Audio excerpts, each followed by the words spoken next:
Our next lesson is called Missing Dimensions. So we've spent time finding the volume of our three different shapes, cylinder, cone, and sphere. Now we want to talk about what to do if it's not the volume that we're looking for, but rather another missing dimension, such as a radius or a height.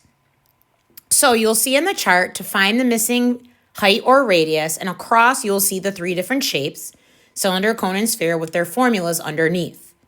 Underneath that is an example of a problem for a cylinder, a cone, and a sphere, all where we are going to have to find one of the other missing dimensions. So along the side, you will see the steps that we find to be most beneficial in solving problems like this. Number 1, plug what you know into the formula. Number 2, simplify and use inverse operations to get your wanted variable by itself. Number 3, should your answer be exact or approximate, make sure you read your directions.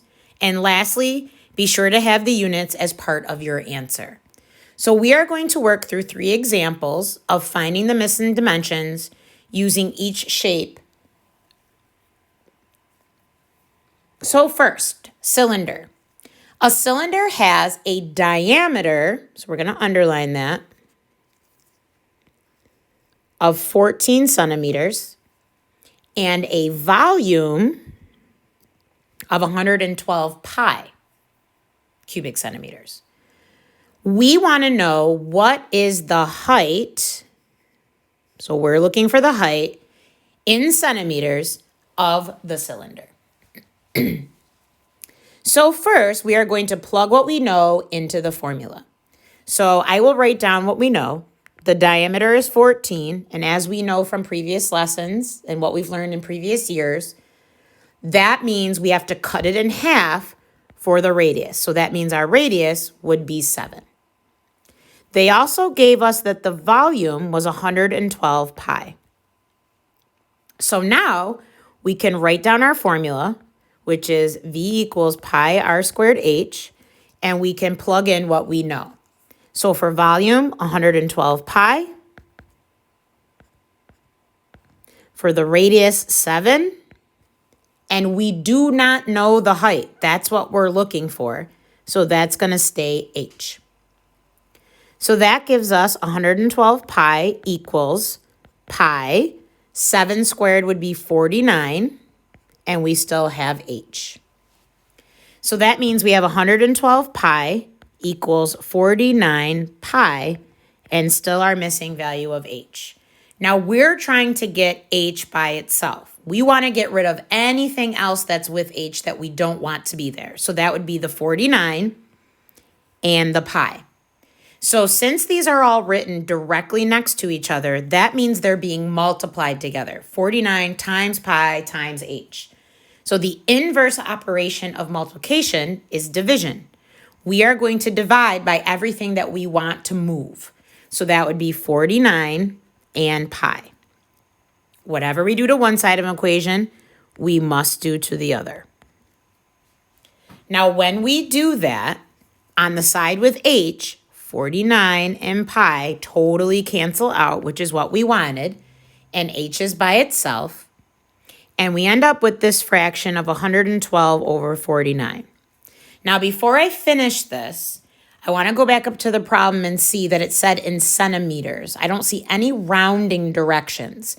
So we do not want to change this into a decimal. We want to leave it as a fraction. If we can reduce it, however, we should. If you want to use the fraction template on your calculator to do this, you type it in and hit enter or the double arrows, and it will reduce it for you. This reduces to h equaling 16 sevenths, or if you want to write that as a mixed number, that would be 2 and 2 sevenths. Now, lastly, it says be sure to have your units. This is height, not volume. So this is not a cubic measurement. This is a single dimension, which means it's just to the regular old first power, and we just have to make sure we have the correct units. It says, what is the height in centimeters? So my height should be labeled with centimeters.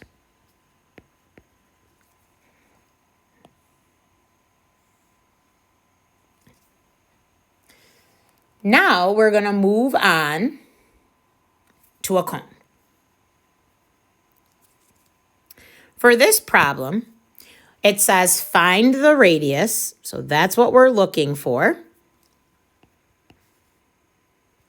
of a cone with a volume of 175 cubic inches and a height of 21 inches. This time it says round to the nearest hundredth. So I'm going to make a note here that means we're looking for an approximate answer here. So we are going to plug in what we know. Let's write down and record what we know. We know that the height is 21. And we also know that the volume is 175, obviously with their appropriate units of inches. Then we're going to write down our formula, which is 1/3 pi r squared h. And we are going to plug in everything that we know. So the volume is 175. Copying everything else down until we get to r squared. R is what we're looking for. So I have to leave that r squared, but we know the height is 21. So now we can start to simplify and solve. So this is giving me 175 is equal to, I'm going to take 1/3 and multiply it by 21. A third of 21 is 7. So that's 7 pi r squared. And again, you can use your calculator to help you with those calculations. Now, our eventual goal is to get what the radius is. So we've got to start getting r by itself. Currently, with r squared is 7 pi. Since they're all written next to each other, that's 7 times pi times r squared. So the inverse operation of multiplication would be to divide. We are going to divide by everything that we do not want to be with the r's, which would be 7 and pi. Whatever we do to one side, we must do to the other in order to keep our equation in balance. So this leads us to the 7 and the pi canceling out, and we get 175 over 7 pi equals r squared. Now, technically, could you have changed that into an ugly decimal at this point? Sure.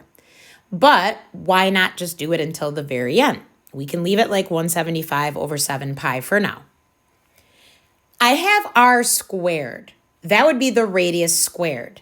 I was only asked to find the plain old radius. So if something is squared, what's the inverse operation of squaring something? We know from the previous chapter, it's taking the square root. So I'm going to take the square root so that I'll be able to get r squared turning into r and have an r by itself. Whatever I do to one side, I must do to the other. So this is where I now find out what the radius is, and you are going to plug into your calculator the square root of the fraction 175 over 7 pi. If you do that, you get the following decimal. It is, we'll change this, kind of switch the order just so it's easier to write. R is approximately 2.820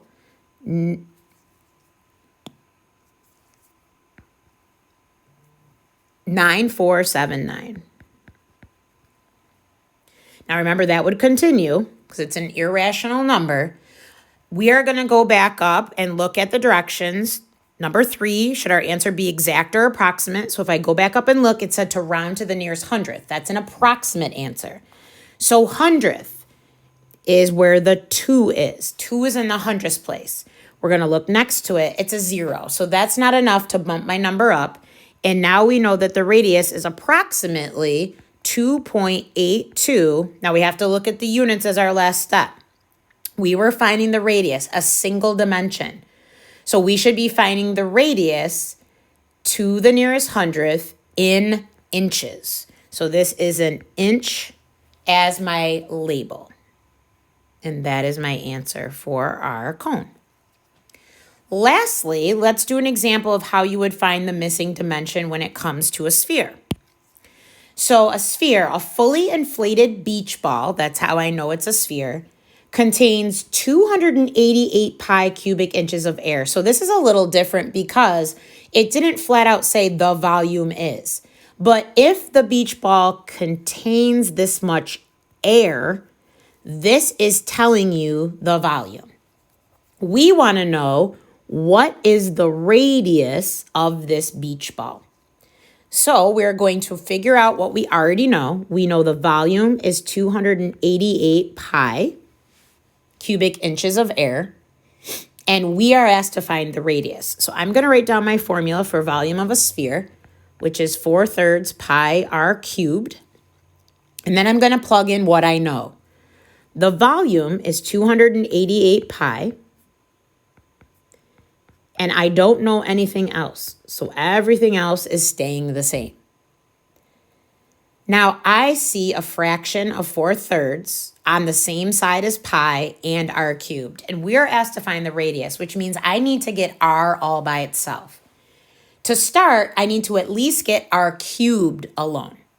So if I look at that, I don't want 4/3 to be there. We are going to multiply by the reciprocal to get rid of any fractions. So I'm going to multiply by 3/4.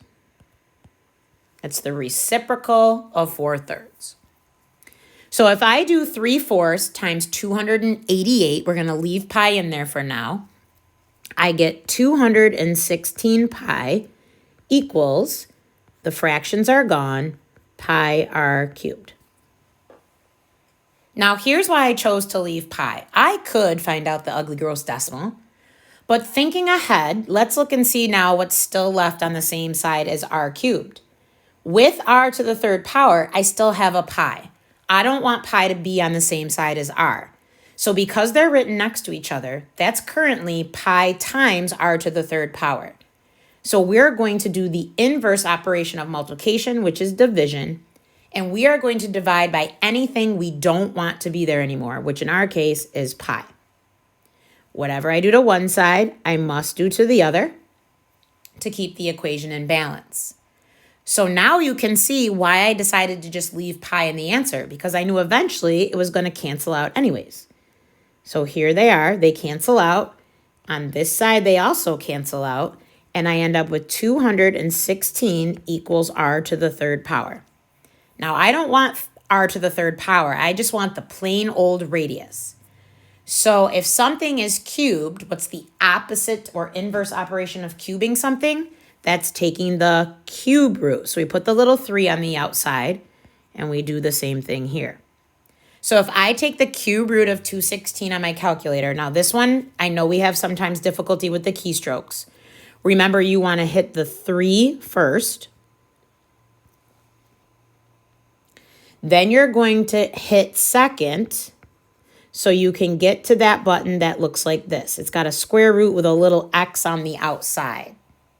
And then you're able to type in your 216 and enter in order to get that answer. So you end up with 6 equals r. Now, we have to make sure we go back and check the directions. It doesn't have any rounding directions. Lucky for us, it's a nice number, so we can use that as our answer. And what are the units? We're looking for radius, and everything is measured in inches. And since it's a single dimension, it's just going to be 6 inches. So our radius equals 6 inches. And that concludes our lesson on missing dimensions.